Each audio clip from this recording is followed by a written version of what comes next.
Hi traders, welcome to another episode. Traders, usually हम अपने orders chart में important levels पर रखते हैं। हम डिमांड जोन में बाय करते हैं और सप्लाई जोन में सेल करते हैं। लेकिन क्या होगा यदि ये डिमांड और सप्लाई जोन ट्रेड करने के लिए प्राप्त इंपॉर्टेंट ना हो? निश्चित ही हमें नुकसान होगा यदि हम इन पर कोई ट्रेड एग्जीक्यूट करते हैं तो। इसलिए मार्केट में इंपॉर्टेंट लेवल्स की पहचान करना महत्वपूर्ण है। इस वीडियो में हम सबसे पावरफुल डिमांड और सप्लाई जोन में से एक को कवर करने जा रहे हैं, जिसका नाम ऑर्डर ब्लॉक है। हम आपको दिखाएंगे कि चार्ट पर ऑर्डर ब्लॉक जोन को कैसे ड्रॉ करें और कैसे रूल्स की मदद से वैलिड ऑर्डर ब्लॉक को आइडेंटिफाई करें। तो हमेशा की तरह अपना सहयोग देने के लिए लाइक बटन को हिट करिए, जिससे कि हम आपके लिए और भी वीडियो लाते रहें। और यदि आप नए हैं और कई एडवांस ट्रेडिंग नॉलेज प्राप्त करना चाहते हैं तो हमारे चैनल को सब्सक्राइब करें।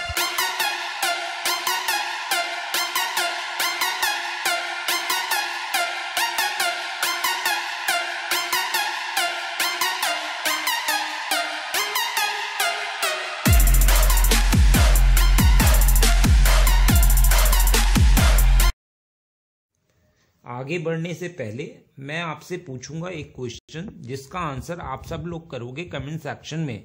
क्वेश्चन ये है, डिमांड और सप्लाई जोन सपोर्ट और रेजिस्टेंस से बेहतर काम क्यों करते हैं? तो ये हैं आपके ऑप्शंस। ए, रिटेलर के पेंडिंग ऑर्डर्स पड़े होते हैं जिससे प्राइस लेवल से पहले रिवर्स हो जाता है। या फिर बी, स्मार्ट मनी के पेंडिंग ऑर्डर्स पड़े होते हैं जिससे प्राइस लेवल से पहले रिवर्स हो जाता है। कमेंट सेक्शन में करिए उत्तर। जो लोग सही आंसर करेंगे कोशिश करूंगा कि उनके कमेंट को हार्ट दे दूं, ताकि बाकी लोग समझ पाएं कि सही उत्तर क्या है। तो ट्रेडर्स, ऑर्डर ब्लॉक डिमांड और सप्लाई के ऑप्टिमाइज्ड एरियाज हैं।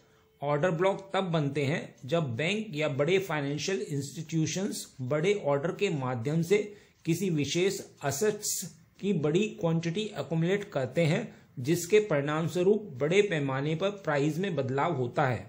दूसरे शब्दों में वे तब बनते हैं जब मार्केट में बायर्स और सेलर्स के बीच इम्बैलेंस होता है।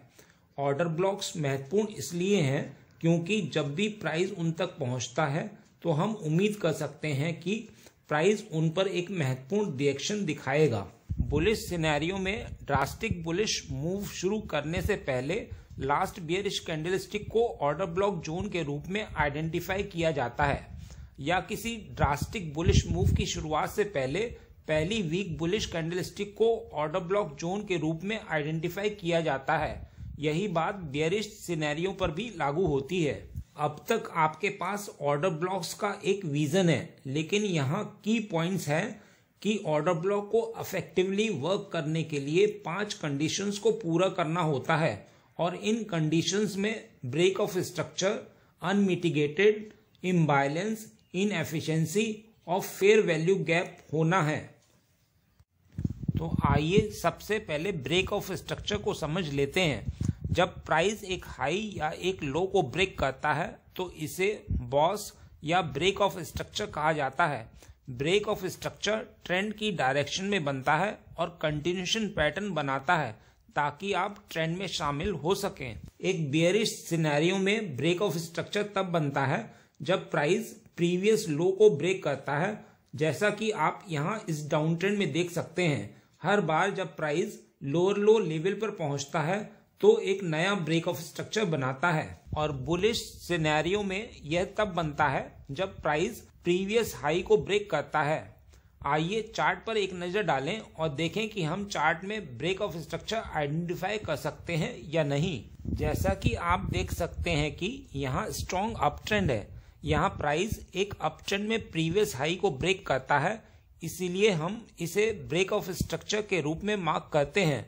फिर से प्राइस प्रीवियस हाई को ब्रेक करता है, इसीलिए हम इसे भी पिछले की तरह ही हाईलाइट करते हैं। आइए दूसरी कंडीशन के बारे में बात करते हैं, जो बहुत ही सिंपल है। ऑर्डर ब्लॉक को मिटिगेट नहीं होना चाहिए। ऑर्डर ब्लॉक एक बार यूज के लिए है, इसलिए यदि प्राइस ने पहले ऑर्डर ब्लॉक पर रिएक्ट किया है तो हम उस पर ट्रेड करने पर विचार नहीं करेंगे। इसीलिए ऑर्डर ब्लॉक अनमिटिगेटेड होना चाहिए। तो आइए अब imbalance, inefficiency, fair value gap इनको समझ लेते हैं। इन सब का नाम अलग अलग है, लेकिन इन सब का काम एक ही है। इसलिए ट्रेडर्स, मैं आपको यहाँ फेयर वैल्यू गैप का नाम लेके समझा देता हूँ। फेयर वैल्यू गैप वह होता है जब मार्केट एक अनहेल्दी प्राइस एक्शन करता है, मतलब सडन मार्केट ऊपर जाता है और फिर उसके बाद में नीचे आता है, मतलब एक स्ट्रॉन्ग मूवमेंट होता है ऊपर की तरफ या फिर नीचे की तरफ। इस तरह मार्केट एक डिसइक्विलिब्रियम क्रिएट करता है, यानी एक फेयर वैल्यू गैप क्रिएट करता है और उसको वापस से दोबारा फिल करने के लिए आता है। आइए फिगर से समझने की कोशिश करते हैं। यहाँ आप देख सकते हैं कि यह एक बुलिश स्ट्रक्चर है। मार्केट शॉर्ट टर्म के लिए नीचे आया और फिर पुल बैक लेके ऊपर गया है। यह हैवी बाइंग फाइनेंशियल इंस्टीट्यूशंस द्वारा ही की गई होगी। यहाँ मार्केट ने प्रीवियस हाई को ब्रेक किया है, जिसे हम ब्रेक ऑफ स्ट्रक्चर कहते हैं। मार्केट कभी शॉर्टर पुल बैक लेके ऊपर जाता है या कभी डीपर पुल बैक लेके ऊपर जाता है। यह एक्चुअली फेयर वैल्यू गैप की वजह से ही होता है। यही फेयर वैल्यू गैप डिसाइड करता है कि मार्केट को कितना पुलबैक की नीड है। तो प्रश्न यह उठता है कि इस फेयर वैल्यू गैप को कैसे डील करें। आइए इस फिगर में जहां से हैवी मोमेंटम शुरू हुआ है उससे पहले वाली रेड कैंडल से शुरू करते हैं, यानी आखिरी बियरिश वाली कैंडल जो हमारी फर्स्ट कैंडल है। इसका हाई हमें मार्क करना होगा, तो यह इसका हाई है। अब हम इससे नेक्स्ट टू नेक्स्ट कैंडल का लो मार्क करेंगे, यानी कि बुलिश सिनेरियो में फर्स्ट कैंडल का हाई और थर्ड कैंडल का लो मार्क करना है। इन हाई और लो के बीच में एक गैप है, इसे ही हम फेयर वैल्यू गैप या इम्बैलेंस या इनएफिशिएंसी बोलते हैं। इसको हाईलाइट करके भी मार्क कर सकते हैं कुछ इस तरह से।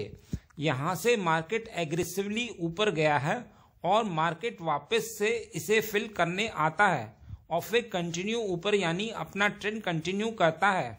कभी कभी मार्केट इसे पहले से ही मिटिगेट कर देता है और ऊपर कहीं फेयर वैल्यू गैप बनाता है, फिर वहीं से ऊपर चला जाता है।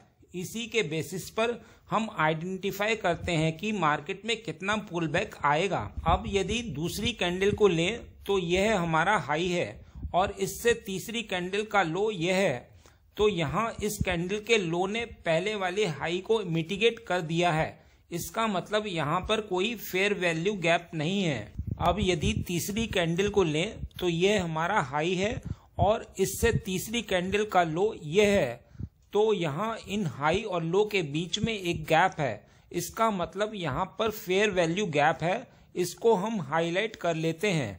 ट्रेडर्स, फेयर वैल्यू गैप एक नज़र में पहचानने के लिए आप किसी भी लार्ज साइज की कैंडल के पहले वाली कैंडल का हाई मार्क कर सकते हैं और लार्ज साइज की कैंडल से अगली कैंडल का लो मार्क कर सकते हैं। इस तरह से भी आप बुलिश सिनेरियो के लिए फेयर वैल्यू गैप निकाल सकते हैं। तो यहाँ हमें दो फेयर वैल्यू गैप दिख रहे हैं।